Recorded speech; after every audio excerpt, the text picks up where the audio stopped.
الحمد لله رب العالمين والصلاة والسلام على سيد المرسلين محمد وعلى آله وصحبه أجمعين أما بعد فأعوذ بالله من الشيطان الرجيم بسم الله الرحمن الرحيم لقد أرسلنا رسلنا بالبينات وأنزلنا معهم الكتاب والميزان ليقوم الناس بالقسط وأنزلنا الحديد فيه بأس شديد ومنافع للناس صدق الله العظيم ঐতিহ্যবাহী রাউজান ক্লাব কর্তৃক আয়োজিত কোরআন সুন্নাহ ভিত্তিক ইনসাফপূর্ণ সমাজ প্রতিষ্ঠায় ন্যায় বিচারের একমাত্র অনুষঙ্গ শীর্ষক বিষয়ের উপরে আয়োজিত আজকের এই মুবারক সেমিনারের সম্মানিত সভাপতি, সম্মানিত মডারেটর, আমাদের সকলের শ্রদ্ধাভাজন ব্যক্তিত্ব, যিনি একজন ডাক্তার হয়েও যখন কথা বলেন মনে হয় তিনি সত্যি সত্যি একজন দিনী শিক্ষা প্রতিষ্ঠান থেকে উচ্চ সনদপ্রাপ্ত বড় আলেম, সুবহানাল্লাহ। তিনি আমাদের ভাই ডাক্তার ওমর ফারুক, হাইয়াহুল্লাহ ওয়া আতালা উমরাহ। উপস্থিত সম্মানিত মুসলিমান ভাই বন্ধুগণ এবং আড়ালে বসে থাকা আমাদের মা এবং বোনেরা, আলহামদুলিল্লাহ, শত ব্যস্ততার মাঝেও আল্লাহ সুবহানাহু ওয়া তাআলা আমাদেরকে আজকের এই সুন্দর আয়োজনের সাথে অংশগ্রহণ করবার তৌফিক দান করেছেন। সেজন্যে সবাই মন খুলে বলছি আলহামদুলিল্লাহ। আমরা এতক্ষণ ধরে মন্ত্রমুগ্ধের মতো আমাদের ভাই ডাক্তার ওমর ফারুকের আলোচনা শুনছিলাম। তিনি উপস্থাপনায়, ভূমিকায় এবং স্বাগত আলোচনায় আজকের বিষয়বস্তুর উপরে সামগ্রিক আলোচনা করেছেন। সবগুলো বিষয় তিনি সংক্ষিপ্তভাবে কোরআন এবং সুন্নাহর আলোকে তুলে ধরেছেন। আলহামদুলিল্লাহ, তার এই সারগর্ভ আলোচনার পরে আমি যে কি বলবো নিজেই বুঝতে পারছি না। মানে সব বিষয় যেন তিনি আমার উপস্থাপন করে আমার সামনে বিষয়গুলোকে এলোমেলো করে ফেলে দিয়েছেন। আলহামদুলিল্লাহ, আমরা উপকৃত হয়েছি। আল্লাহ পাক আমাদের ভাইকে আরও জ্ঞানের আলোকিত করে দেন এবং তিনি যে কোরআন সুন্নাহর আলোকে আলোচনা পেশ করলেন, এই কথাগুলো যেন আমরা সত্যি সত্যি ধারণ করতে পারি, লালন করতে পারি এবং এই কথাগুলোর আলোকে কাজ করতে পারি। ব্যক্তি নিজেকে এবং সমাজ গঠনের ক্ষেত্রে আলোকিত হতে পারি। আল্লাহ পাক আমাদের সবাইকে তৌফিক দান করুন। আজকের এই শিরোনাম অনেক তাৎপর্যবর্ধিত, সবাই আমরা বুঝতে পারছি। বর্তমান পৃথিবীতে, আধুনিক পৃথিবীতে অনেক কিছুই আছে, কিন্তু আমাদের সবার কাছে মনে হয় কি যেন নেই। এই অনেক কিছুর মাঝে কি যেন নেই। আমরা কেন আমাদের অনেক কাঙ্ক্ষিত একটা জিনিস হারিয়ে ফেলছি। পারস্পরিক শ্রদ্ধাবোধ, সামাজিক শান্তি শৃঙ্খলা, মানুষে ভালোবাসা, এই সব কিছু যেন আস্তে আস্তে কর্পূরের মতো উবে যাচ্ছে। যে জিনিসটি আমরা সত্যি হারিয়ে ফেলেছি, যে জিনিসটা হারিয়ে যাওয়ার কারণে আজকে আমরা পৃথিবীতে মার খাচ্ছি।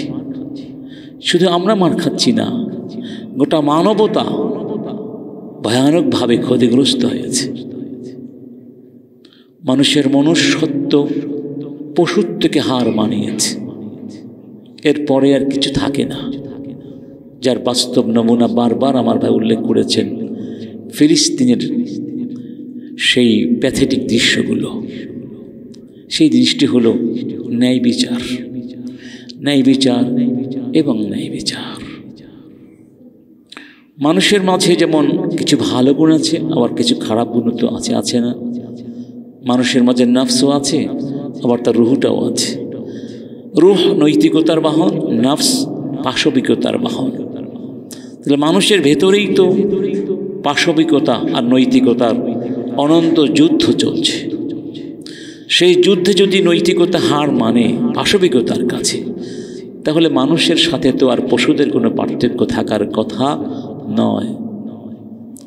এই মানুষগুলোকে মানুষ বানাবার জন্যেই আল্লাহ পাক নবীদের পাঠালেন, রাসূলদের পাঠালেন, এবং তাদের সাথে কিতাব পাঠালেন, বাইয়িনাত পাঠালেন। তার ধারাবাহিকতায় মুহাম্মদ রাসূলুল্লাহ সাল্লাল্লাহু আলাইহি ওয়াসাল্লাম পৃথিবীতে আসলেন এবং কিভাবে ন্যায় বিচার প্রতিষ্ঠা করতে হয়, ন্যায় বিচার দিয়ে সমাজ করতে হয়, সেই শিক্ষা তিনি হাতে কলমে দিয়ে গেলেন। কিন্তু তার উম্মত হওয়ার দাবিদার হয়ে আজকে আমরা সেই ন্যায় বিচার প্রতিষ্ঠা করতে চাচ্ছি না। এজন্য আজকের এই শিরোনামকে সামনে রেখে আমরা প্রথমে যে বিষয়টি আলোচনা করব তা হচ্ছে ন্যায় বিচার জিনিসটি আসলে কি। মূলত সবাই ন্যায় বিচারের কথা বলে, সবাই ভালো ভালো কথা বলে, কিন্তু প্রক্রিয়ায় পদ্ধতিগতভাবে কি আছে? পার্থক্য আছে। উৎস অনুসন্ধান করতে গিয়ে মানুষ পথহারা হয়ে গেছে। তাই প্রথমে ন্যায় বিচারের কনসেপ্টটা ক্লিয়ার হওয়া দরকার। আমাদের ধারণায়, ইসলামের ধারণায়, বাস্তবতাও তাই, ন্যায় বিচার হচ্ছে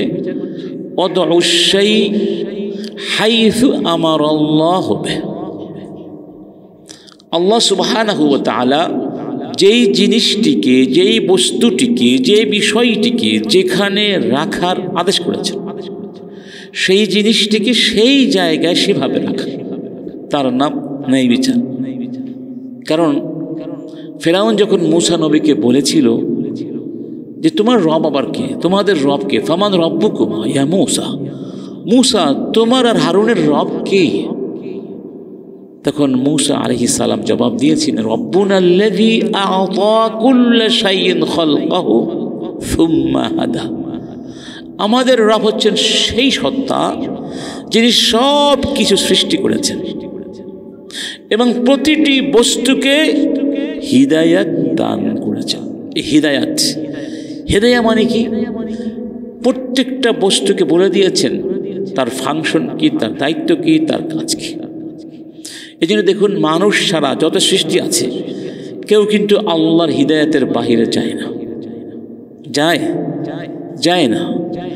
আকাশ, চন্দ্র, সূর্য, নক্ষত্র, এই যে গ্রহ, নক্ষত্র, ছায়াপথ, নীহারিকা, কক্ষপথগুলো রয়েছে, এগুলো যদি আল্লাহর বিধান না মানত তাহলে এক মুহূর্তে পৃথিবী থাকতো না। তো আল্লাহ পাক তাদেরকে হেদায়েত দিয়েছেন, প্রত্যেকটা বস্তুকে তার জন্য আপন আপন স্থান, কক্ষপথ, দায়িত্ব নির্ধারণ করেছেন এবং তারা সেভাবেই চলছে, যে কারণে তাদের মধ্যে কোনো হানাহানি নেই, কোনো মারামারি নেই। আছে মারামারি, হানাহানি কাদের মধ্যে আছে? আমাদের মধ্যে। কারণ আমরা আল্লাহ পাক যে হিদায়াত দিয়েছিলেন, আল্লাহ পাক সব কিছু যে সুষম বন্ধন করে দিয়েছিলেন, সামঞ্জস্যপূর্ণ করে যে সর্বাত্মক বিধি ব্যবস্থা দিয়েছিলেন, সেগুলো আমরা মানছি না। বিধায় আমাদের মাঝে আজকের হানাহানি এবং ভয়ানক অরাজক পরিস্থিতির উদ্ভব হয়েছে। অতএব ন্যায় বিচার মানে হলো প্রত্যেকটা বস্তুকে তার জায়গা মতো রাখতে হবে। তার নাম কি? ন্যায় বিচার। ধরুন আপনি বা আমরা নামাজ পড়তে মসজিদে গেলাম, এখন ইমামের জায়গায় আপনি কাকে দেবেন? যে অনেক বড় নেতা কিন্তু সূরা পারে না, তাকে দিবেন? না যেই ব্যক্তি নামাজের মাসআলাগুলো ভালো করে জানে, যার কিরাত বিশুদ্ধ, তাকেই তো আপনি দিবেন, ঠিক না? তো তাকে দিলে ন্যায় বিচার হবে। তাকে বাদ দিয়ে যদি আপনি ক্ষমতার দাপট দেখিয়ে কোন নেতাকে সামনে দিয়ে দেন, তাহলে এটা হবে কি? ন্যায় বিচার। যদি সেই নেতার ভেতরে যোগ্যতা না থাকে, তাহলে যোগ্যতা সম্পন্ন ব্যক্তিকে যোগ্য জায়গায় রাখাটা হচ্ছে কি? ন্যায় বিচার। উদাহরণস্বরূপ বলুন, এবার আসুন এই ন্যায় বিচারের প্রয়োজনীয়তাটা আসলে কি জন্যে? আমরা সবাই কিন্তু মানুষ, কেউ কিন্তু ফেরেশতা নই। আমিও ফেরেশতা নই, আপনিও ফেরেশতা। আপনি আমি যত বড় আবেদ হই না কেন, যত বড় আলেম হই না কেন, অলি হই না কেন, আমরা কি মনুষ্যত্বের দুর্বলতাকে 100% অতিক্রম করতে পারবো? কি বলেন, পারবো? একবার এক সাহাবী এসে বললেন, ইয়া রাসূলুল্লাহ, নামাজের মধ্যে 100% মন বসাতে পারি না। রাসূল কারীম বললেন সাহাবীদেরকে, কেউ কি আছো এখানে 2 রাকাত নামাজ পড়ে দেখাবে? এমনভাবে পড়বে যে নামাজের মধ্যে দুনিয়ার কোনো চিন্তা তার মনে আসবে না। একজন সাহাবী বললেন, আমি পারবো ইনশাআল্লাহ। তিনি ছিলেন আলী ইবনে আবি তালিব। রাসূল কারীম বললেন, যদি পারো তাহলে আমি তোমাকে এই চাদরটা দিয়ে দিব, আমার এই চাদরটি তোমাকে গিফট করে দেব। 2 রাকাত নামাজ সুন্দর করে পড়লেন। নামাজ শেষ হওয়ার পরে রাসূল জিজ্ঞেস করলেন, কি অবস্থা তোমার? বলেন, ইয়া রাসূলুল্লাহ, নামাজের মধ্যে আমার কোনো দুনিয়ার চিন্তা মাথায় আসেনি, তবে একটা চিন্তা শুধু এসেছিল। কয়টা চিন্তা? সেটি কি? যদি রাসূল আমাকে এই চাদরটি না দিয়ে তার ওই চাদরটি দিতেন বেশি ভালো হতো। মানে একটা উদাহরণ দিলাম। অর্থাৎ আমরা তো মানুষ, প্রত্যেক মানুষের মধ্যে কি আছে? নিজের স্বার্থের চিন্তা আছে না? কি বলেন, আছে? এই যে স্বার্থের চিন্তা, এটাই দুনিয়াতে জুলুমের সবচেয়ে বড় কারণ। আপনি আপনার স্বার্থ চান, আমি আমার স্বার্থ চাই।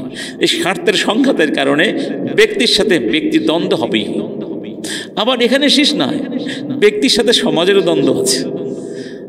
ধরুন আপনার ঘরের সামনে, বাড়ির সামনে একটা ছোট্ট জায়গা আছে, আপনার জায়গাটা আপনার, আপনি চাচ্ছেন এই জায়গাটায় আপনি একাচ্ছত্র আধিপত্য বিস্তার করবেন, আর সমাজ বলছে ভাই এই জায়গাটুকু আমাদের দিতে হবে, নইলে আমরা তো পথ চলতে পারছি না, আমাদের অন্য কোনো পথ নাই। আপনি বলছেন এই জায়গার মালিক তো আমি দেব না, আর সমাজ বলছে দিতে হবে, নইলে আমরা পথ চলতে পারবো না, আমাদের রাস্তা দরকার। তাহলে সমাজের সাথে ব্যক্তি দ্বন্দ্ব হয়ে গেল না? এখন এই দ্বন্দ্ব তো চিরন্তন দ্বন্দ্ব। এই দ্বন্দ্ব মিটাবে কি দিয়ে? এই দ্বন্দ্ব কে মিটাবে? এই দ্বন্দ্বের জন্যই তো আইন দরকার, রাষ্ট্র দরকার, সমাজ দরকার। এই দ্বন্দ্ব যদি মিটাবার জন্য আইন করতে হবে, সে আইন যদি ব্যক্তিকে করতে দেওয়া হয়, সেখানে ব্যক্তি স্বার্থ প্রাধান্য পাবে। সমাজকে দিলে, শ্রেণীকে দিলে শ্রেণী স্বার্থ প্রাধান্য পাবে, 1 নম্বর।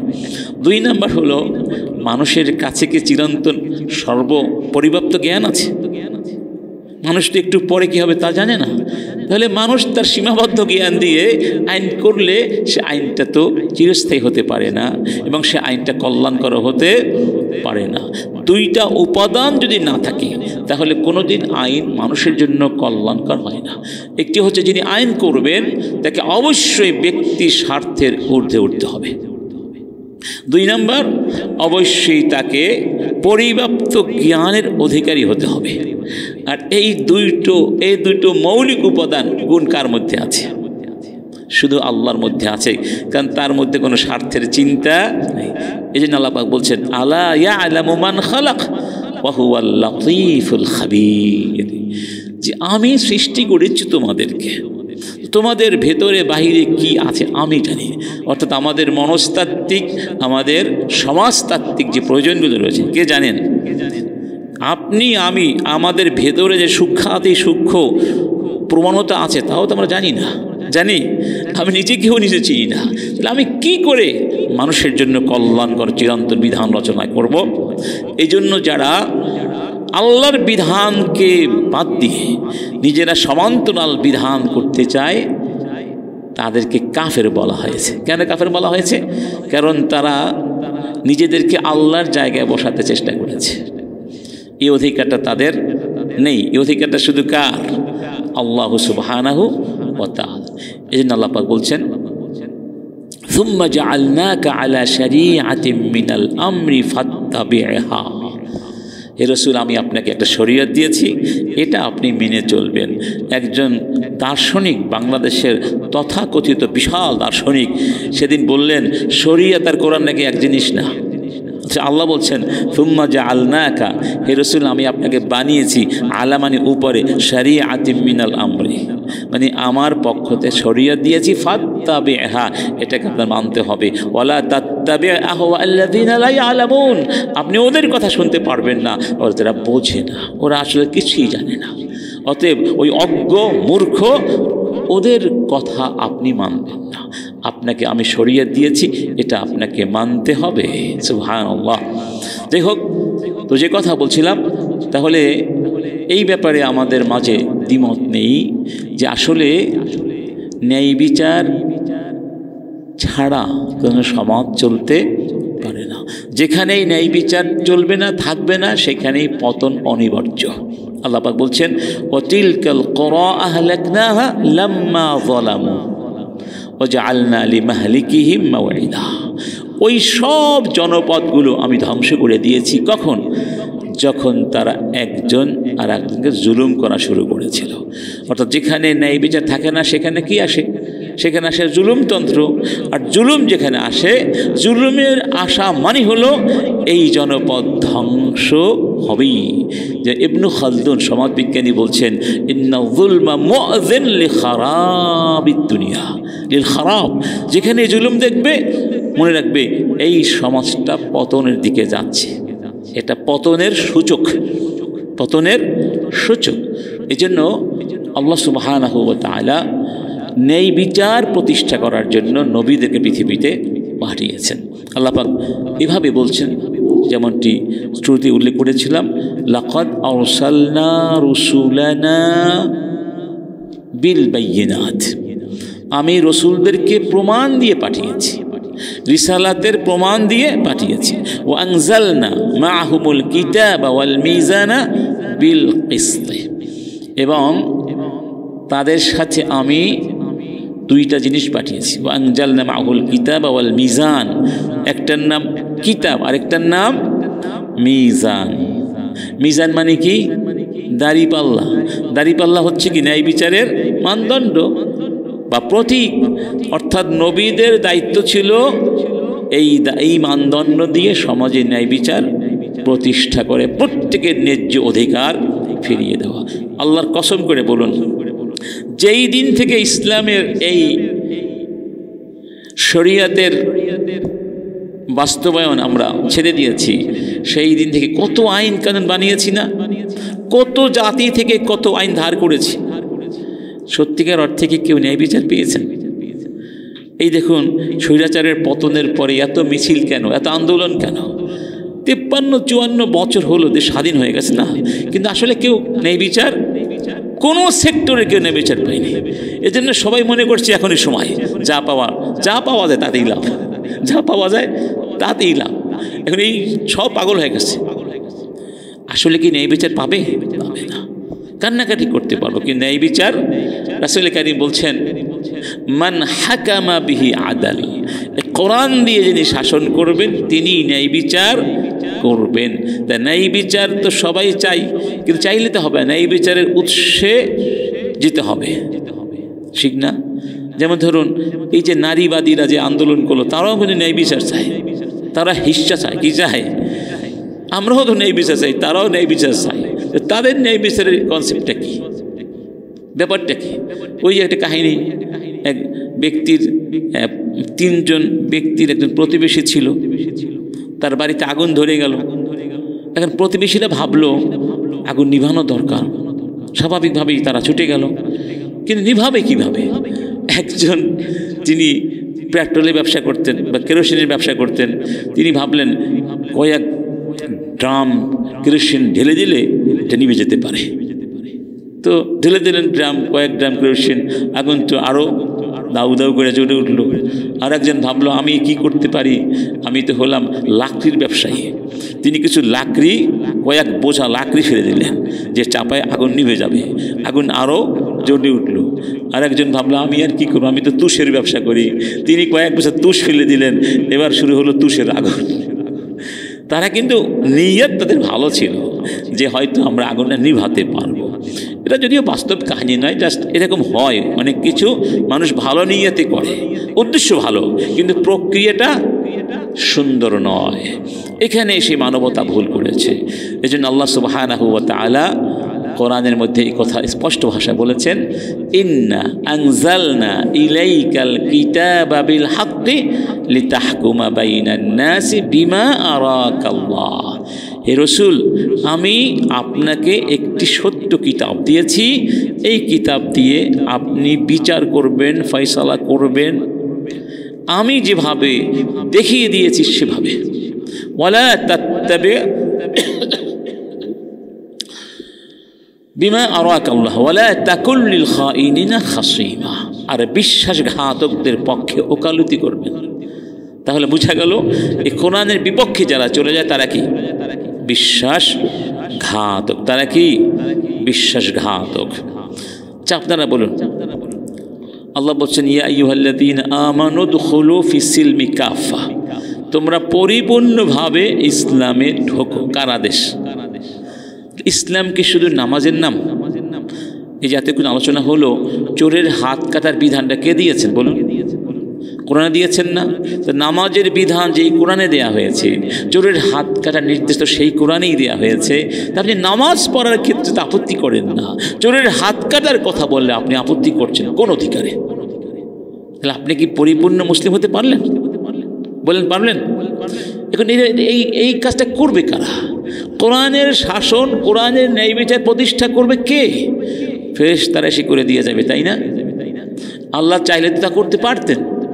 আল্লাহ চাইলে তো নবীকে তায়েফের প্রান্তরে নিয়ে রক্তাক্ত না করেও ইসলামকে বিজয়ী করে দিতে পারতেন।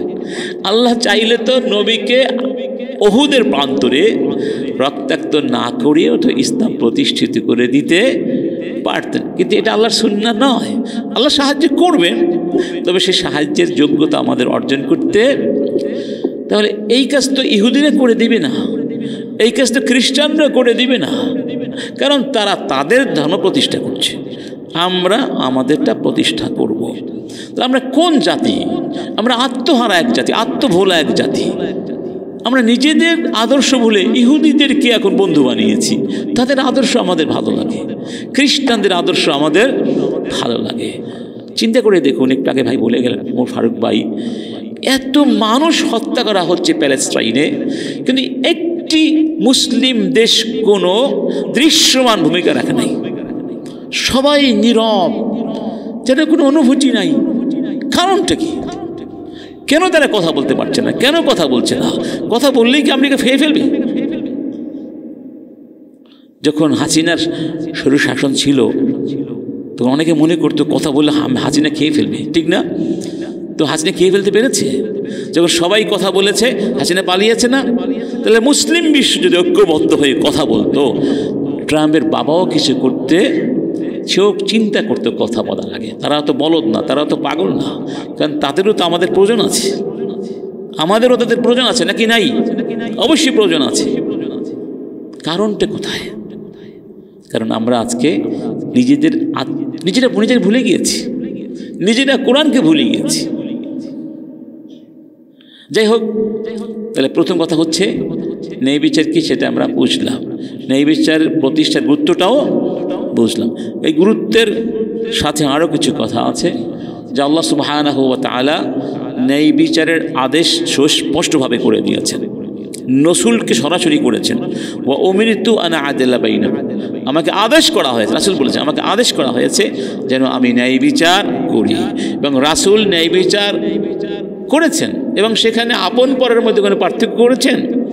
কোনো পার্থক্য, সাদা কালো, ধনী গরিব, আপন পর, বন্ধু শত্রুর মধ্যে কোনো পার্থক্য করেন নাই, বরং শত্রুদের প্রতি আরও বেশি ন্যায় বিচার করেছেন। যাতে করে তারা এই কথা বলতে না পারে যে আমরা তো শত্রু, তাই আমাদেরকে ন্যায় বিচার করেন। এটা বলার কোনো সুযোগ তাদের ছিল না। হাজার হাজার অসংখ্য দৃষ্টান্ত আমাদের কাছে আছে।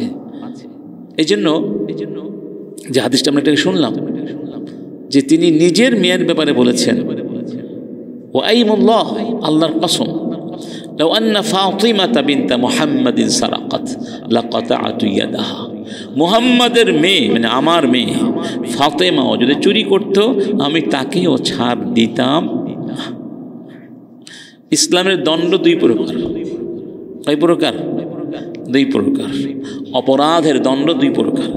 এক প্রকার দণ্ডকে বলা হয় আল হুদুদ ওয়াল কিসাস, হুদুদ কিসাস। আর এক প্রকারকে বলা হয় তাজির। হুদুদ কিসাস মানে সেই দণ্ড যেগুলো কোরআন এবং সুন্নাহর মধ্যে সুস্পষ্টভাবে নির্ধারণ করে দেওয়া হয়েছে। যেমন হত্যার বিনিময়ে হত্যা, চোখের বিনিময়ে চোখ, কানের বিনিময়ে কান, এগুলো কিসাস।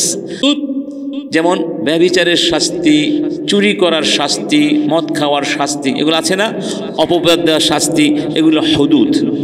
হুদুদ কিসাস দুটোই কিন্তু কোরআন সুন্নাহ স্পষ্ট করে নির্ধারণ করে দেওয়া হয়েছে। পার্থক্যটা কোথায়? কিসাসের ক্ষেত্রে ক্ষমা করা যায়, অর্থাৎ নিহত ব্যক্তির বাবা বা অভিভাবক চাইলে ঘাতককে মাফ করে দেবার ক্ষমতা রাখে, কিন্তু হুদুদের ক্ষেত্রে মাফ করার কোনো অধিকার নাই। রাসূল নিজেও মাফ করতে পারবেন না। যেমন চুরি করে ধরা পড়েছে এবং প্রমাণিত হয়েছে, রাসূল চাইলে হাত কাটা থেকে তাকে রেহাই দিতে পারবেন। কিসের আব্দুল হামিদ, কিসের প্রেসিডেন্ট, মাফ করার কারো অধিকার নাই, রাসূল নিজেরও নাই, কারণ এটা আল্লাহর হক 100%। এটাকে বলা হয় কি? হুদুদ।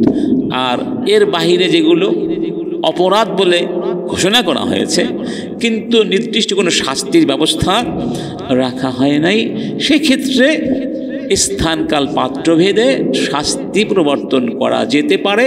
এটাকে বলা হয় তাজির। কি বলা হয়? যেমন ধরুন ভেজাল ব্যবসা। ভেজালের কি ধরন একটা? ভেজালের তো বহু ধরন আছে। কিছু ভেজাল একেবারে বিষাক্ত ভেজাল, এগুলো নির্ঘাত মৃত্যুর দিকে নিয়ে যাবে। আবার কিছু ভেজাল মৃত্যুর কারণ ঘটায় না, তবে ভেজাল। যেমন ধরুন হলুদের মধ্যে আটার গুঁড়া, মানে ক্ষতি করবে? করবে না, কিন্তু জিনিসটা তো ভেজাল, ঠিক না? চায়ের মধ্যে দুধ না দিয়ে ডিম দিয়ে দিল, সেটাও তো ভেজাল এক প্রকার। দুধ দিল না কিন্তু কোনো ক্ষতি করবে? এটাও ভেজাল। তাহলে সব ভেজাল এক নয়।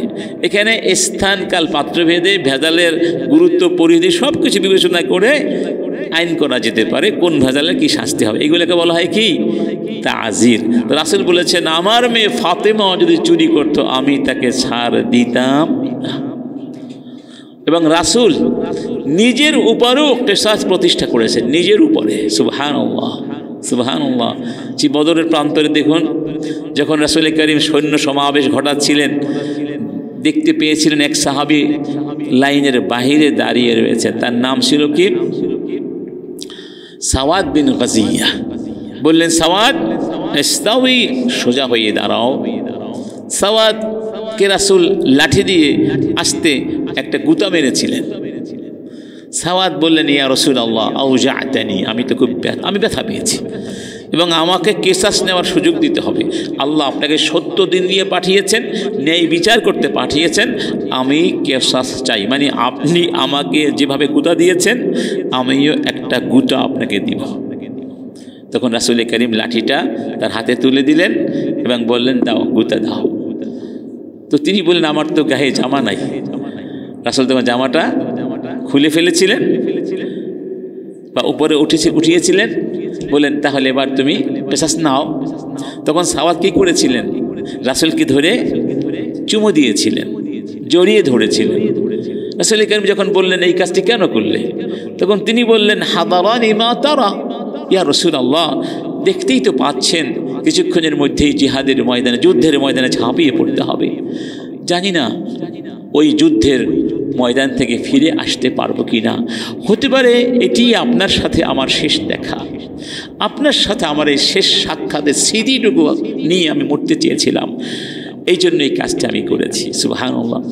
এই পৃথিবীতে একজন শাসক দেখাতে পারবেন আজকের এই সভ্য পৃথিবীতেও, যে শাসক বলতে পারবে জনগণের সামনে দাঁড়িয়ে যে কেসাস নাও, আমি যদি কারো হক নষ্ট করে থাকি কেসাস নাও, বলতে পারবে? এই সাহস কারো আছে?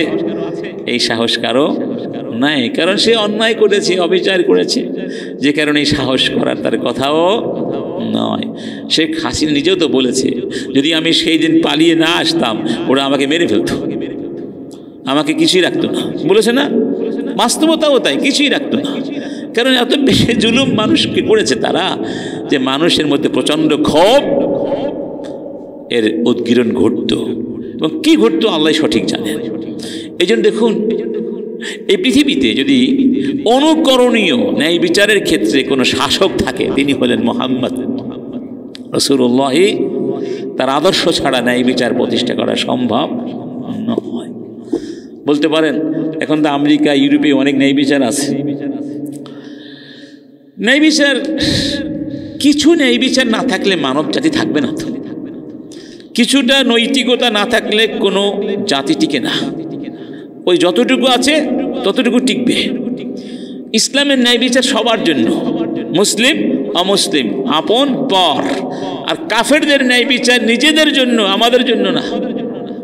কথা ঠিক না? তারা যে ন্যায় বিচার করে না তার প্রমাণ কি আপনাদের দিতে হবে? প্যালেস্টাইনের এই মানুষগুলোকে হত্যা করা কোন ন্যায় বিচার? পৃথিবীর কোনো আইনে আছে শিশুদেরকে হত্যা করা? সিভিল নাগরিকদের হত্যা করার আইন কোথাও আছে? নাই, তারা করছে না।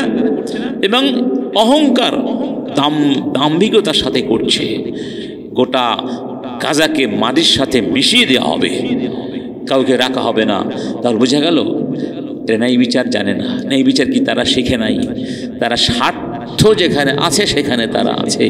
আপনার কাছে স্বার্থ থাকলে ওই পরিমাণ আপনার সাথে হাসবে, আপনার সাথে ভালো সম্পর্ক রাখবে।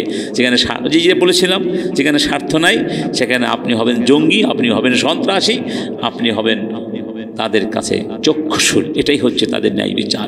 এখানে পার্থক্য আছে।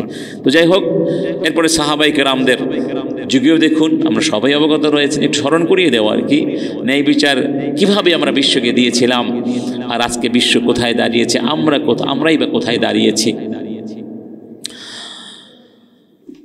ওমর ইবনে খাত্তাবের যুগের কথা তো সবার জানা। দুইটা ঘটনা শুধু বলবো, ওমরের যুগের ঘটনা দুইটা। ওমর রাস্তা দিয়ে যাচ্ছেন, একজন ভিক্ষুককে ভিক্ষা করতে দেখলেন। জিজ্ঞেস করলেন, ভাই তুমি কেন ভিক্ষা করছো? সেই লোকটি বলল, আমি তো এখন বৃদ্ধ, বয়স হয়ে গেছে, উপার্জন করতে পারছি না, তাই বাধ্য হয়ে ভিক্ষার ঝুলি কাঁধে নিয়েছি। যতদিন যুবক ছিলাম কাজ করেছি, রাষ্ট্রকে ট্যাক্স দিয়েছি, জিজিয়া দিয়েছি।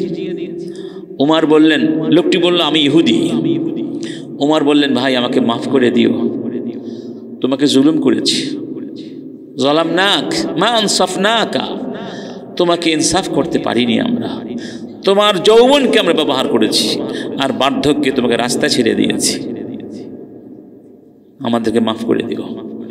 সাথে সাথে বাইতুল মালের ট্রেজারার, যিনি বিলাল বিন আবি রবাহ, তাকে বললেন, আজকে থেকে এই রাষ্ট্রে যত মানুষ আছে যারা উপার্জন করতে পারে না, মুসলিম অমুসলিম, সবার জন্য সম্মানজনক ভাতার ব্যবস্থা হলো, যে ভাতা দিয়ে সে মানুষের মতো সম্মানজনক জীবনযাপন করতে পারবে। সে ইহুদি বলে তাকে কিন্তু বঞ্চিত করা হয় নাই, বঞ্চিত করা হয় নাই। আর আজকে আমরা কোথায়? আমাদের সমাজ কোথায়? আমাদের বাংলাদেশ কোথায়? একটা দেখুন, জুলাই বিপ্লবে যারা আন্দোলন করেছে তাদের মধ্যে কি আলেম ওলামা ছিলেন না? কত পার্সেন্ট ছিলেন? বাংলাদেশের সমস্ত আলেম সমর্থন করেছেন, করেন নাই? নিরঙ্কুশ সমর্থন করেছেন। অথচ সেই আলেমদের সেই অনুপাতে এই সরকারে কোনো অংশীদারিত্ব আছে? বরং সেই আলেমদেরকে গালি দেওয়া হয়েছে, তাদেরকে আঘাত করে কথা বলা হয়েছে, তাদের মন কষ্টে খান খান হয়ে গেছে। আজকে আবার তারা ক্ষমা চাচ্ছে। এখন তাদের অবস্থা ভালো না, ক্ষমা চাচ্ছে। আবার যখন বিপদ উতরে যাবে আবার আলেমদের গালি দিবে। ইতিহাস তাই বলে। এটা ন্যায় বিচার নয়। ন্যায় বিচার যার যতটুকু প্রাপ্তি তাকে তাই দিতে হবে। নারী কমিশন গঠন করেছো, তারা যে প্রতিবেদন দিয়েছে এদেশের একজন মুসলিম নারী তা গ্রহণ করে নাই, কারণ ওই কমিশনের সদস্যরা এদেশের মুসলিম নারীদের প্রতিনিধি না। প্রতিনিধি তারা আন্দোলনে কোনোদিন আসে নাই। এরা আন্দোলন, এরা সব শাহবাগী, এরা বেশিরভাগ শাহবাগী নাস্তিক পর্যায়ে, যাদের সাথে ইসলামের কোনো সম্পর্ক। তো যেই দেশের 90% মুসলমান মানুষ মুসলমান, সেই দেশে নারী কমিশনে থাকবে কারা? এদেশের মুসলিম যারা ধার্মিক। এটা ন্যায় বিচার, তাদের পার্সেন্টেজ আসে না, মাইনাসে কোনো পার্সেন্টেজ আসবে না। যাদের কোনো সমাজে পার্সেন্টেজ নাই তাদেরকে আপনি দিয়েছেন বাংলাদেশের নারী সমাজের জন্য সংস্কার করার প্রতিবেদন প্রস্তুত করতে। এর চেয়ে বড় অবিচার এই সমাজ আর কিছু হতে পারে না। এই নারী কমিশনের যে সমস্ত প্রস্তাবনা আছে সবাই অবগত আছেন, এইগুলো যদি বাস্তবায়িত হয়, মেনে নেওয়া হয়, এই সমাজের সভ্যতা বলে কিছু থাকবে? বলেন থাকবে? পরিবার বলে কিছু থাকবে? থাকবে না। আর ওরা এটাই চায় যেন পরিবারগুলো ভেঙে খান খান করে দেওয়া যায়। ইউরোপে এখন আর পরিবার ব্যবস্থাপনা তেমন বলতে নাই। তাহলে মানুষ যেন ওই পশুদের মতো হয়ে যায়, সেখানে কোনোদিন ন্যায় বিচার কামনা করা যাবে না। আল্লাহ পাক সৃষ্টি করেছেন মানুষকে, তিনি জানেন কাকে কোথায় কতটুকু দিতে হবে, সেটা মেনে নিলেই ন্যায় বিচার আসবে। আল্লাহর আইনকে বাদ দিয়ে তারা আরেকটা আইন করতে চায় বলে এটা থাকবে ঐচ্ছিক, ওটাও থাকবে এটাও থাকবে, এটা কোনোদিন সম্ভব নয়। যাই হোক, এরপরে প্রশ্ন হচ্ছে ন্যায় বিচার কাদের সাথে করব। আমরা আসলে বেশি সময় নিব না, একটু পরে শেষ করে দিব যাতে করে আপনাদের কষ্টটা কম হয়। আসলে আলোচনা তো ভাই ফারুক ভাই করেই ফেলেছেন, ঠিক না? ন্যায় বিচার আপনি কার সাথে করবেন? এক নাম্বার, ন্যায় বিচার করতে হবে নিজের সাথে। কার সাথে? দোয়া করেন না রব্বানা যালামনা আনফুসানা, তার মানে আল্লাহ আমরা আমাদেরকে জুলুম করেছি, মানে আমরা ন্যায় বিচার করি নাই নিজের উপরে। যেই লোকটি নামাজ না পড়ে ঘুমায় সে কি ন্যায় বিচার করলো নিজের উপরে? যে ঘুষ খেলো, দায়িত্ব পালন করলো না নিজের, সে কি ন্যায় বিচার করলো নিজেকে? না, সেটা হারাম খাওয়ার কারণে জাহান্নামে যাবে, সে আসলে নিজেরই ক্ষতি করলো। রাসূল কারীম বলেছেন লা দারারা ওয়ালা দিরারা। ওরা বলছে দেহ আমার, সিদ্ধান্ত কি আমার। এটা কিন্তু ন্যায় বিচারের কথা না। দেহ তোমার কে বলেছে? দেহ তোমার কে বলেছে? দেহ যদি আমার হতো তা আমার কথা মতো চলতো। যখন মালাকুল মউত আসবে তখন কি আমার কথা মতো চলবে? একটু অসুখ হয়ে গেলে বোঝা যায় দেহ আমার কথা মতো চলে না। এখানে তো অনেক ভাই মোটামুটি বয়স হয়ে গেছে, তো সবারই কিছু কিছু ব্যথা ব্যথা আছে, ঠিক না? কারো এখানে ব্যথা, কারো এখানে ব্যথা, অনেক হয়তো বলে না বা দেখা যায় না, ব্যথা তো আর দেখা যায় না। এইগুলো তো আপনার কথা মতো চলবে না। দেহ আপনার নয়, দেহটা কে দিয়েছেন? দেহের মালিক কে? তাহলে দেহটা চলবে কার কথায়? তো মানুষ যখন মনে করে আমি দেহের মালিক, তখন সে ভারসাম্যহীন হয়ে যায়, তখন সে নিজের উপরে জুলুম করে। কি করে? রাসূল কারীম বলেছেন লা দারারা ওয়ালা দিরারা। তুমি অন্যকেও ক্ষতি করতে পারবে না, নিজেরও ক্ষতি করতে। এখানে খেয়াল করুন, পাশ্চাত্যের ব্যক্তি স্বাধীনতা আর আমাদের ব্যক্তি স্বাধীনতার সীমারেখা কোথায়? তারা বলছে আপনি যদি অন্যের কোনো ক্ষতি না করেন তাহলে আপনি স্বাধীন, নিজের ব্যাপারে আপনি স্বাধীন, শর্ত হলো অন্যের ক্ষতি করতে পারবেন। এটা তাদের আইনে আছে, কিন্তু বাস্তবে সেটা নাই। আচ্ছা, তার মানে আপনি মদ খেলে খেতে পারবেন, অন্যদের ক্ষতি করছেন না, আপনি নিজের ক্ষতি করছেন, এটা আপনার স্বাধীনতা। ইসলাম বলছে না, অন্যের ক্ষতিও করতে পারবে না, নিজেরও ক্ষতি করতে পারবে। সুবহানাল্লাহ। এটা বাদ দিয়ে এরপরে তুমি স্বাধীন। কোনটা সুন্দর বলুন? কোনটা সুন্দর?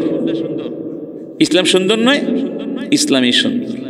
যে কথা বলছিলাম যে নিজের উপরে ন্যায় বিচার করতে হবে, আর এর অর্থ হলো আল্লাহর বিধানগুলো আমরা মেনে চলবো ইনশা।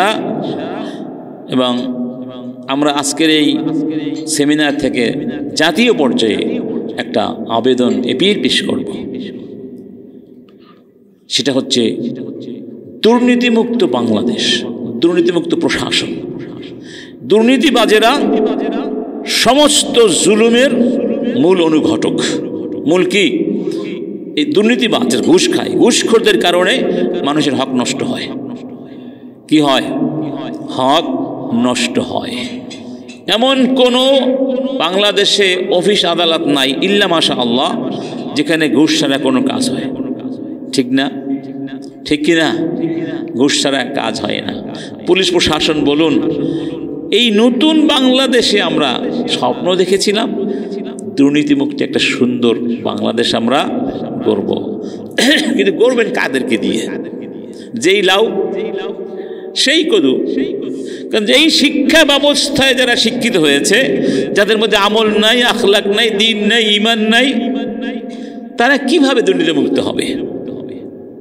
একটা দল গঠিত হয়েছে, তাদের মূলনীতি হচ্ছে তারা সেকুলারিস্টও না, ধর্মতান্ত্রিকও না। তো তারা কি? তারা ধর্ম দিয়ে রাজনীতি করবে না, আবার সেকুলারিজম দিয়ে রাজনীতি করবে না। কি আল্লাহ জানে তাদের কি চায়। যেই রাও কি সেই কথা হয়। বাবা তুমি ধর্মের মধ্যে আসবে অথবা ধর্ম থেকে চলে যাবে, এর বাইরে কিছু আছে? এর বাইরে একটা আছে, তার নাম হলো মুনাফিক। তার নাম কি? তার নাম কি? মুনাফিক আর নাস্তিক দিয়ে কি ন্যায় বিচার আসবে? আসবে? আপনি দেখুন, একটু দেখুন, বাংলাদেশে অনেক বামপন্থী দল আছে না? আছে। তারা প্রগতিশীল বলে, তারা অনেক কিছু বলে। এই 53 বছরে তারা দেশকে কি দিয়েছে আমাকে দেখান। তারা কি দিয়েছে দেশকে? আর যারা ইসলামপন্থী আছে তারা কি দিয়েছে বিচার করুন। সত্যিকার দেশকে কারা ভালোবাসে? আপনারা বিচার করবেন, কারা দেশকে ভালোবাসে? এটা বিচার করতে হবে।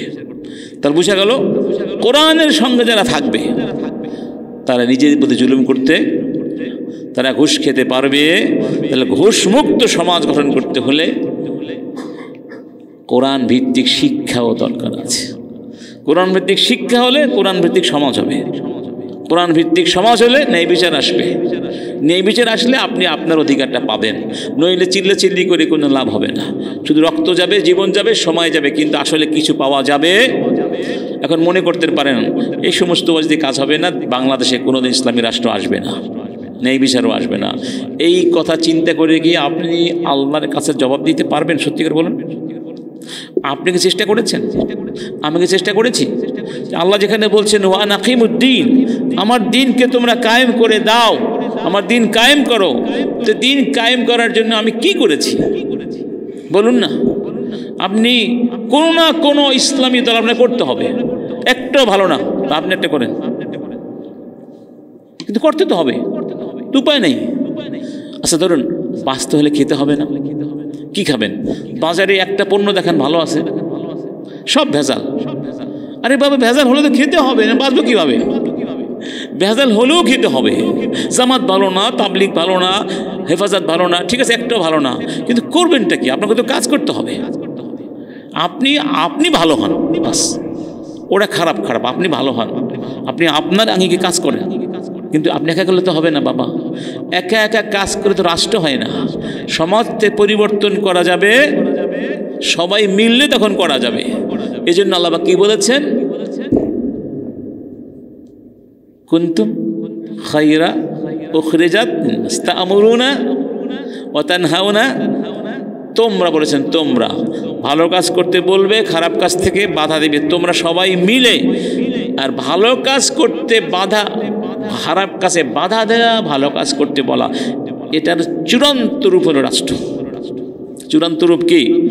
আপনি একা পারবেন না, সবাই মিলে করতে হবে। আমরা কি এই চেষ্টা করতে পারি না ভাই? কি বলেন, পারি না? ধরেন আপনি একটা বিল্ডিংয়ে থাকেন, আপনারা 10 জন ভাই নামাজি মানুষ, কয়জন? আপনি দাওয়াত দেন, আসলো না আসলো, আপনার দায়িত্ব তো পালন করলেন, ঠিক না? ধরুন আমি একজন শিক্ষক, আমি চেষ্টা করি আমার ছাত্রকে বোঝাতে, সর্বাত্মক চেষ্টা করি। সবাই কি বোঝে? ধরেন ছাত্র 50 জন, 10 জন তেমন বোঝে না, বাকি 40 জন বোঝে, বা 10 জন বোঝে, 40 জন আমি তো ভাই চেষ্টা করেছি, না বুঝলে আমার করার কিছু নাই, আমার পক্ষে যা সম্ভব তা আমি করেছি, দায়িত্ব শেষ, আলহামদুলিল্লাহ। আপনি আমি চেষ্টা না করে চলে যাই, না হবে না, ইসলামী রাষ্ট্র কোনোদিন হবে না, ইমাম মাহাদি আসার আগে আর কোনো আশা ভরসা, এই কথা তো আমরাও বলেছিলাম, হাসিনা মরার আগে আর কোনো আশা ভরসা নাই। তা আশা ভরসা আল্লাহ দেখিয়ে দিয়েছেন না? আল্লাহ কিন্তু আশার সঞ্চার করে দিয়েছিলেন, আল্লাহ সুযোগ একটা দিয়েছেন না? এই সুযোগটা যদি কাজে লাগাতে না পারি আমরা, এই সুযোগটা হাতছাড়া হয়ে গেলে আবার সুযোগ কবে পাবো তাও জানি না, কিন্তু আমাদের কাজ কিন্তু চলমান থাকবে ইনশা। এটা আমাদের উপর ফরজ দায়িত্ব। ইনসাফ প্রতিষ্ঠা করা কি ফরজ। আল্লাহ পাক কি বলেছেন? ইয়া আইয়ুহাল্লাযীনা আমানু কুনু কাওয়ামিনা বিল কিসতি শুহাদা লিল্লাহ, তোমরা আল্লাহর জন্য ন্যায় এবং সত্য সাক্ষ্য দাও, মানে সত্যবাদী হও, ন্যায় বিচার করো। কার জন্য? ওয়ালাউ আলা আনফুসিকুম, নিজের বিরুদ্ধে গেলেও, আবিল ওয়ালিদাইনি ওয়াল আকরাবিন, বাবা মার বিরুদ্ধে গেলেও, আপনজনদের বিরুদ্ধে গেলেও তোমাদের ন্যায় বিচার করতে হবে। তাহলে 1 নম্বর নিজের সাথে ন্যায় বিচার, 2 নম্বর বাবা মার সাথে ন্যায় বিচার, 3 নম্বর পরিবারের সাথে ন্যায় বিচার, প্রতিবেশীদের সাথে ন্যায় বিচার, ছাত্রদের সাথে ন্যায় বিচার, সন্তানদের সাথে ন্যায় বিচার। এমনকি যেই ব্যক্তির সাথে আপনি রাস্তায় পাশাপাশি বসে গাড়িতে চলাফেরা করেন তারও কি আছে? ন্যায় বিচার পাওয়ার অধিকার। সে উমরের কাছে এক ব্যক্তি এসে বললেন, আমিরুল মুমিনিন, ইয়া আমিরুল মুমিনিন, অমুক ব্যক্তির কাছে আমি কিছু জিনিস হক পাই বা টাকা পয়সা পাই, কিন্তু সে আদায় করছে না, আপনি আমাকে আদায় করে দিন। নালিশ করলেন। উমর বললেন, তুমি যে দাবিটা করেছো তোমার দাবির সপক্ষে প্রমাণ আছে, সাক্ষী আছে? বললেন, সাক্ষী একজন আছে। তাকে নিয়ে আসলেন। উমর ওই সাক্ষীকে প্রশ্ন করলেন, তুমি যার পক্ষে সাক্ষ্য দিতে এসেছো তুমি কি তাকে চিনো? লোকটি বললেন, চিনি তো, ভালো করে চিনি। কি চিনো তুমি? সে কি তোমার আত্মীয়? বললেন, না। খেয়াল করবেন, মানে যার পক্ষে সাক্ষ্য দিবেন সে কি তোমার আত্মীয়? সাক্ষী বললেন, না। বললেন, তাহলে কি সে তোমার প্রতিবেশী? বললেন, না। আচ্ছা, তাহলে তার সাথে কি তোমার কোনোদিন টাকা পয়সা লেনদেন হয়েছে? বললেন, না। উমর বললেন, তাহলে তুমি তাকে চিনো না। হতে পারে রাস্তায় পথে ঘাটে চলতে গিয়ে সালাম কালাম হয়েছে, পরিচয় হয়েছে, এতটুকুই, কিন্তু তুমি তাকে চিনো না। মানে কি? লেনদেন করলে চিনা যায়, প্রতিবেশী হলে চেনা যায়, আত্মীয় হলে চেনা যায়, কে ভালো মানুষ কে খারাপ মানুষ। অতএব সবার সাথে ন্যায় বিচার করার একটা দায়িত্ব আছে। ও আরও বলেছিলেন, তুমি কি তার সাথে পাশাপাশি বসে কখনো সফর করেছ? লোকটি বলল, না, সফর করি নাই। তাহলে তুমি তাকে চিনো না। দেখেছেন? তার মানে পাশাপাশি, এই যে এখন পাশাপাশি বসে আছেন মানুষ, এখান থেকে অনেক কিছু বোঝা যায় না? অনেক লোক আছে পাশে বসে খালি খোঁজা দেয় বা সিগারেট খায়, আছে না? অনেক লোক মোবাইলে কথা বলে। আমার এক কলিগ আছে, নাম বলবো না ভাই, প্রায় একসাথেই পাশাপাশি যাই বিশ্ববিদ্যালয়ে, ভাই বসলেই সে মোবাইলে কথা শুরু করে, এমন জোরে জোরে আমার খারাপ লাগে, কিন্তু কিছু বলতে পারি না, তো কলিগ মানুষ। এটা আমি খুব বিরক্ত বোধ করি, কারণ আমি কোনো শিব পড়ি, আমার বিষয় সবাই তো কাজ আছে না, সেটা পড়ালেখা করি, তখন আমার ডিস্টার্ব হয়। এইগুলো খুব সেন্সিটিভ বিষয়, এটাও কিন্তু ন্যায় বিচারের পরিপন্থী। আপনার কারণে আর একটা ভাই কষ্ট পাচ্ছেন। এমনকি নামাজ পড়া অবস্থায় যদি কেউ ধরেন ঘুমিয়ে আছে, আপনি জোরে জোরে নামাজ পড়ছেন বা কোরআন তিলাওয়াত করছেন, তার ঘুমে ডিস্টার্ব হয়, এটাও ন্যায় বিচার নয়, কারণ তাকে আপনি কষ্ট দিচ্ছেন। সুবহানাল্লাহ। এটা হলো ইসলাম। আল্লাহু আকবার। এটা হলো কি ইসলাম। তাহলে সবার সাথে এবং কর্মক্ষেত্রে ন্যায় বিচার। আপনি যেখানে কাজ করছেন, আমি যেখানে কাজ করছি, ওই প্রতিষ্ঠানের সাথে আমার কি চুক্তি আছে না? আমি 9টায় আসবো, 5টায় যাব, এই আমার দায়িত্ব, এগুলো আমার জুরিসডিকশন, এর বাইরে আমি কাজ করব না বা এর ভেতরে থাকবো। যদি আপনি এই চুক্তি লঙ্ঘন করেন, আপনি অন্যায় করেছেন, ঠিক না? আমরা অনেক মুসলমান নামাজে প্রথম কাতারে দাঁড়াই, নামাজ পড়তে পড়তে এখানে তাক পড়ে যায়, কিন্তু কর্মক্ষেত্রে আমরা বড় বড় জালেম। অধীনস্থদেরকে জুলুম করি, দায়িত্ব পালন করি না, রাষ্ট্রীয় সম্পদ অপচয় করি। যতদিন পর্যন্ত আমাদের নামাজ আর আমলের সাথে ব্যবসা বাণিজ্য, মুআমালাত, লেনদেন, বাবা বলুন, ভাই বলুন, আত্মীয় বলুন, শ্বশুর শাশুড়ি সবার সাথে ন্যায় বিচার ভিত্তিক না হবে, ততদিন আসলে আমরা মুসলমান হতে পারবো না। ইয়া আইয়ুহাল্লাযীনা আমানু দুখুলু ফিস সিলমি কাফা। যে বলেছিলাম দুইটা কাহিনী বলবো, একটা বললাম, আরেকটা হলো ওমর ইবনে খাত্তাবের কাছে যখন, ওমরের যুগে মিশরের গভর্নর ছিলেন কে? আমর বিন আস রাদিয়াল্লাহু আনহু। তার একটা ইয়াং ছেলে ছিল, একটু বিপদগামী ছিল। তো মিশরের যারা আদিবাসী তাদেরকে বলা হয় কিপ্তি, ফেরাউনের জাত। তো এক কিপ্তি যুবককে এই গভর্নর আমরের ছেলে, আমর তো সাহাবী রাদিয়াল্লাহু আনহু, তার ছেলে অন্যায়ভাবে আঘাত করেছিল, মেরেছিল, আঘাত প্রহার করেছিল। তখন কিপ্তি যুবক বলেছিল, আমাকে বেরো না ভাই, আমি তো কোনো অন্যায় করি নাই। আর ওই গভর্নরের ছেলে বলেছিল, সেটাকে অন্যায়ভাবে আঘাত করেছিল। কিপ্তি বলেছিল, আমাকে মেরো না, আমি কিন্তু তোমার বিরুদ্ধে খলিফার কাছে নালিশ করব। তখন ওই যুবক বলেছিল, নালিশ করো, তাতে আমার কিছু হবে না, কারণ আনা ইবনুল আকরামিন, আমি হলাম একটা ভালো মানুষের ছেলে, মানে গভর্নরের ছেলে, আমার বিরুদ্ধে নালিশ করে কোনো লাভ হবে না। বাংলাদেশে আছেন এরকম? মন্ত্রীর ভাই হলে তো কথাই নাই, আর শালা হলে তো আরো সমস্যা। ক্ষমতা কি, সুবহানাল্লাহ, দাপট কি হবে, ঠিক না? ছোকরা মোকরা বস, এখনো দুধের গন্ধ আসে, তাদের কি নেতৃত্ব ছিল, কর্তৃত্ব ছিল। আবার এখন নতুন করে গজিয়েছে না, ইন্না লিল্লাহি। সত্যি সত্যি ওই যুবক হজের মৌসুমে মক্কায় গেলেন। ওমর ইবনে খাত্তাব হজ করতে গিয়েছিলেন, তার সাথে গভর্নররাও ছিলেন।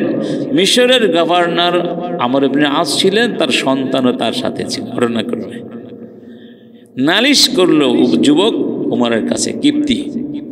ওমর তখন ওই যুবককে ডাকলেন। ঘটনা সত্যি, ঘটনার সত্যতা প্রমাণিত হলো। ওমর তার হাতে যে ছড়ি বা দোররা থাকতো, বললেন, এই ছড়িটা, এই দোররাটা, চাবুকটা, এই চাবুকটা দিলেন কার হাতে? ইহুদি কিপ্তির হাতে। বললেন, ইদরিব ইবনাল আকরামিনা কামা দরাবাক, মারো, এই ভালো লোকটির ছেলেকে মারো, যেভাবে সে তোমাকে মেরেছে তাই সেভাবে মারবে। সুবহানাল্লাহ। এরপরে একটা কথা বলেছিলেন, সেই কথাটাই গুরুত্বপূর্ণ। তিনি বললেন, সবাইকে বললেন, মাতা ইস্তাবাতুমুন নাস, তোমরা কখন থেকে লোকদেরকে দাস বানিয়েছ? শাসকদেরকে বললেন, তোমরা কখন থেকে লোকদেরকে আবদ, দাস বানিয়েছ, অর্থাৎ তাদের স্বাধীনতা কেড়ে নিয়েছ। ওয়াকাদ ওয়ালাদাতহুম উম্মাহাতুহুম আহরারা, অথচ তাদের মায়েরা তাদেরকে স্বাধীনভাবে জন্ম দিয়েছিল। তার মানে হলো, ন্যায় বিচার যারা পায় না তারা গোলাম, তারা দাস। আমরা হলাম এখন দাস, শাসকদের দাস। এজন্য বলা হয় প্রজা, ঠিকই আছে, আমরা গোলাম। ন্যায় বিচারই হচ্ছে মূল স্বাধীনতা, মূল স্বাধীনতা, মূল স্বাধীনতা। যতদিন ন্যায় বিচার প্রতিষ্ঠিত না হবে, ততদিন কোনো স্লোগানের কোনো অর্থ নাই, কোনো বিপ্লবের কোনো অর্থ নাই। আর সেই ন্যায় বিচারের একমাত্র গ্যারান্টি হলো কোরআন। এই জন্য আল্লাহ পাক কঠোর ভাষায় বলেছেন, ওয়ামান লাম ইয়াহকুম বিমা আনজালাল্লাহ ফাউলাইকা হুমুল কাফিরুন ফাউলাইকা হুমুজ যালিমুন ফাউলাইকা হুমুল ফাসিকুন। তারা কাফের, তারা ফাসিক, তারা জালেম। কারা? যারা আল্লাহর দেয়া বিধান দিয়ে শাসন করে। রাসূল বলেছেন, এক সাহাবীকে বলেছিলেন, তার নাম ছিল কাব বিন আজুরাহ, ইয়া কাব আ'আযাকাল্লাহ মিন ইমারাতিস সুফাহা। কাব, আল্লাহ তোমাকে নির্বোধ লোকদের শাসন থেকে হেফাজত করুন। কাব বললেন, ওয়ামা ইমারাতুস সুফাহা ইয়া রাসূল, নির্বোধের শাসন অর্থটা কি? রাসূল কারীম বললেন, উমারাউ ইয়াকুনুনা মিন বা'দি, আমার পরে এমন কিছু শাসক আসবে, লা ইয়াস্তান্নুনা বিসুন্নতি ওয়া লা ইয়াহদুনা বিহাদি, আমি মুহাম্মদুর রাসূলুল্লাহ সাল্লাল্লাহু আলাইহি সাল্লাম যেই বিধান দিয়ে রাষ্ট্র চালিয়েছি, যে আদর্শ দিয়ে রাষ্ট্র চালিয়েছি, যে হেদায়াত দিয়ে রাষ্ট্র চালিয়েছি, তারা আমার সে সুন্নাত মানবে না, আমার আদর্শ প্রত্যাখ্যান করবে, অর্থাৎ তারা মন গড়া বিধান দিয়ে রাষ্ট্র চালাবে, তারা হলো নির্বোধ। ফামান সাদ্দাকাহুম বিকাযিবিহিম ওয়া আ'আনাহুম আলা যুলমিহিম, যে সমস্ত মানুষ ওই সব নির্বোধ শাসকদেরকে বিশ্বাস করবে এবং তাদেরকে তাদের জুলুমমূলক কর্মকাণ্ড চালাতে সাহায্য করবে, ফালাইসু মিন্নি ওয়া লাস্তু মিনহুম, তাদের সাথে আমি মুহাম্মাদের কোনো সম্পর্ক নাই। ওয়ালা ইয়ারিদুনা আলা হাউদি, তারা কিয়ামতের ময়দানে হাউদে কাউসারের কাছেও আসতে পারবে না। তার মানে আজকে পৃথিবীতে সমস্ত বিশ্বে চলছে জুলুমতন্ত্র। মুসলিম রাষ্ট্র বলুন, অমুসলিম রাষ্ট্র বলুন, কি চলছে? জুলুমতন্ত্র চলছে। এই জুলুমতন্ত্রের বিরুদ্ধে যদি আপনি কথা না বলেন, আপনি কিয়ামতের ময়দানের রাসূলের উম্মত বলে পরিচয় দিতে পারবেন না। এরপরে গিয়ে বলছেন, পক্ষান্তরে যারা ওই মিথ্যাবাদীদেরকে বিশ্বাস করবে না এবং তাদেরকে সাহায্য করবে না, ফাআনা মিনহুম ওয়া হুম মিন্নি, তারা আমার, সুবহানাল্লাহ, এবং তাদেরকে আমি হাউদের কাউসারের পানি পান করাবো। এখন আপনি সিদ্ধান্ত নেবেন কিয়ামতের ময়দানে রাসূলের প্রয়োজন আছে কি নাই। ওই যে রুস্তুম সেনাপতির সাথে ওমরের যুগে কাদেসিয়ার যুদ্ধ হয়েছিল, সেই যুদ্ধে রুস্তুমের কিছু সেনা একজন মুসলিম সেনাকে প্রশ্ন করেছিল, তার নাম ছিল রবিআ ইবনে আমির, তোমরা কেন যুদ্ধ করো? হে মুসলমানরা, তোমরা কেন যুদ্ধ করো? তখন তিনি বলেছিলেন, নাহানু উম্মাহ আখরাজানাল্লাহ, আমরা হলাম সেই জাতি যাদেরকে আল্লাহ জমিনে পাঠিয়েছেন, লিনুখরিজা ইবাদাল্লাহি মিন ইবাদাতিল ইবাদি ইলা ইবাদাতিল্লাহ ওয়া মিন জাওরিল আদিয়ান ইলা আদিলিল ইসলাম ওয়া মিন দিকিদ দুনিয়া ইলা সাআতিহা। আমাদেরকে দুনিয়ায় পাঠানো হয়েছে যেন আমরা আল্লাহর গোলামদেরকে মানুষের গোলামিত্ব থেকে, আল্লাহর দাসদেরকে মানুষের দাসত্ব থেকে মুক্ত করে আল্লাহর দাসত্বের পথে ফিরিয়ে আনতে পারি এবং তাদেরকে সব জুলুমতন্ত্র থেকে মুক্ত করে ইসলামের ন্যায় বিচার উপহার দিতে পারি। সুবহানাল্লাহ। অতএব এই জমিনে ন্যায় বিচার প্রতিষ্ঠা করার দায়িত্ব মুসলমানদের। আমরা হলাম কার সৈনিক? কার সৈনিক? আল্লাহর সৈনিক। সেই দায়িত্ব নামাজের মতোই ফরজ, রোজার মতোই ফরজ, হজের মতোই।